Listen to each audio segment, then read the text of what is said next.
Bem, pessoal, continuando o nosso tema de motores, hoje nós falaremos um pouco do ciclo termodinâmico e sobre a ordem de ignição dos motores. Como já vimos, para completar um ciclo, o motor realiza 4 tempos. Vamos ver agora o ciclo termodinâmico representado graficamente para um motor ciclo diesel. Temos um gráfico pressão versus volume. Do ponto 0 ao ponto 1, temos o tempo de admissão à pressão atmosférica, considerando um motor aspirado. Observando o eixo do volume, o pistão sai do ponto morto superior e vai ao ponto morto inferior. Vejam que o volume é 17 vezes o volume inicial. Isso nos indica a razão de compressão do motor. Do ponto 1 ao ponto 2, temos o processo de compressão, que no ciclo teórico é um processo adiabático, ou seja, sem troca de calor com o meio. Observem que há um aumento da pressão e diminuição do volume nesse processo. Do ponto 2 ao ponto 3, ocorre a injeção de combustível, então nesse processo a entrada de calor a pressão constante. Do ponto 3 ao ponto 4, ocorre a expansão, que também é considerado um processo adiabático no ciclo teórico. Nesse momento é que é produzido o trabalho. Observem que há um aumento do volume deslocado com o pistão indo em direção ao ponto morto inferior. Do ponto 4 ao ponto 1, ocorre a perda de calor a volume constante e, por fim, ocorre a exaustão com o pistão se deslocando do ponto morto inferior ao ponto morto superior, representado pelo ponto 1 ao ponto 0. Esse é o ciclo termodinâmico teórico. O ciclo real ele pode ser representado por um ciclo dual, mas que nós não abordaremos nessa disciplina. Vejamos agora uma animação do ciclo termodinâmico representado com um pistão ao lado. Então, observem que, por simplificação, as válvulas de admissão e exaustão foram representadas como janelas na parte de baixo do cilindro. Então, do ponto 1 ao 2 já é representada a compressão, entrada de calor, pressão constante, a expansão e, por último, a exaustão.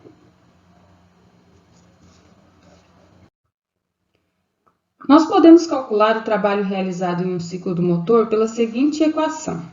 O trabalho ele é igual a pressão vezes a variação de volume. Então, por meio daquele gráfico gerado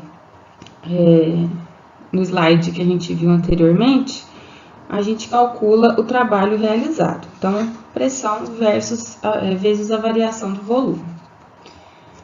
Essa pressão é a pressão efetiva média indicada do ciclo. E a variação do volume, que é dada por V1 menos V2, nada mais é do que a cilindrada unitária do cilindro, né?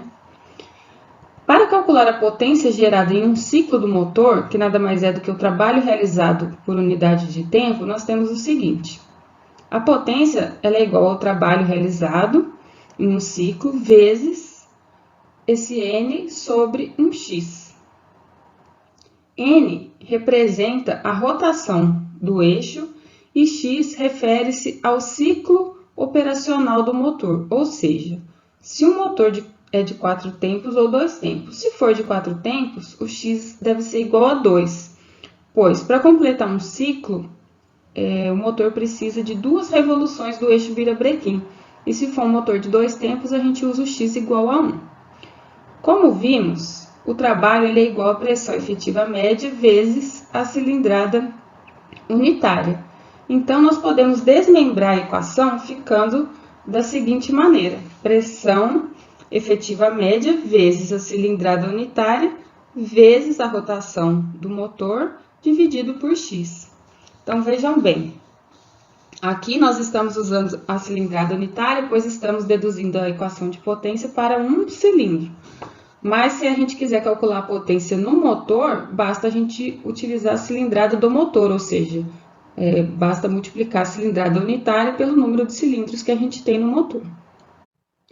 Para um motor de 4 tempos, a gente substitui então o x por 2 e considerando e fazendo já as transformações de unidades para as indicadas no quadro ao lado, nós temos aí a seguinte equação. Então, esse 120.000 já considera o x igual a 2 e as conversões aí, né, da unidade de cilindrada utilizando em litros e a unidade de potência dado em quilowatts, de pressão em quilopascal e a rotação em RPM. Então, por isso, os 120.000. Então, a gente tem essa equação para potência em um motor de 4 tempos, já simplificada com as unidades corretas aí, já transformadas. Se a gente utilizar outras unidades, basta a gente utilizar a equação anterior que a gente sai da mesma maneira. Falando agora de ordem de ignição. Os eventos no motor, eles devem ocorrer num exato momento, tanto a abertura e fechamento de válvulas, como a emissão de centelha no ciclo Otto ou a injeção de combustível no ciclo diesel. Então, a ordem de ignição ela também tem uma ordem correta de acontecimento nos cilindros. E o que é ordem de ignição? Nada mais é do que a ordem na qual ocorrem as ignições nos cilindros.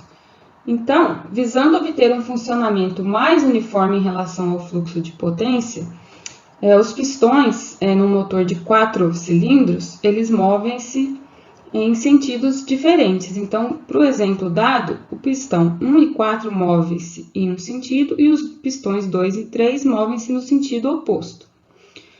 No motor, quando a gente aumenta o número de cilindros, ele vai produzir um fluxo de potência mais uniforme. Dessa maneira, a gente reduz o intervalo entre ignições de um cilindro para o outro.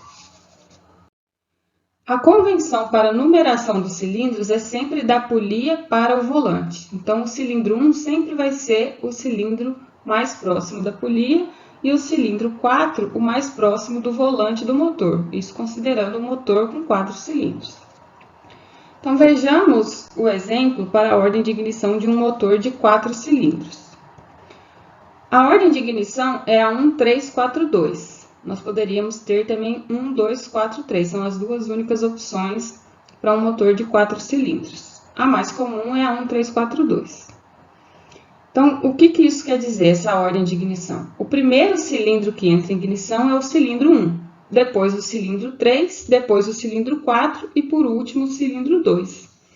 Observem no quadro que a cada giro de 180 graus do eixo virabrequim, um dos cilindros entra em ignição. Ou seja, a cada giro de 180 graus, um motor com 4 cilindros, num motor com 4 cilindros é produzido potência. Então, a ignição está representada aí pelo terceiro tempo, que é o processo de expansão. Já para motores de 6 cilindros, a gente tem mais possibilidades de ordem de ignição. Como a gente pode observar, são 4 opções. Então, a gente tem a opção 1, 2, 3, 6, 5, 4, a opção 1, 2, 4, 6, 5, 3, 1, 5, 3, 6, 2, 4 e 1, 5, 4, 6, 2, 3. Porém, a ordem mais utilizada é a 1, 5, 3, 6, 2, 4, para cilindros, para motores em que a gente tem cilindros em linha, pois essa ordem é a que garante maior equilíbrio na ocasião da entrada de ar na admissão. Então, essa é a ordem mais utilizada para motores de 6 cilindros, a 1, 5, 3, 6, 2, 4. Então, vejamos aí o exemplo, para um motor de 6 cilindros. O intervalo entre ignições ele ocorre a cada 120 graus de giro do eixo virabrequim. Então, se observarmos no quadro, haverá momentos em que 2 cilindros estarão simultaneamente gerando potência. Essa redução no intervalo de geração de potência faz com que o fluxo de torque e potência produzido seja mais uniforme. Isso é bom para o motor. Motores de 6 cilindros eles são mais equilibrados dinamicamente.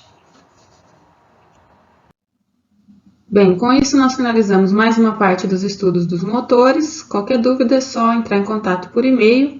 Então, bons estudos e até a próxima aula.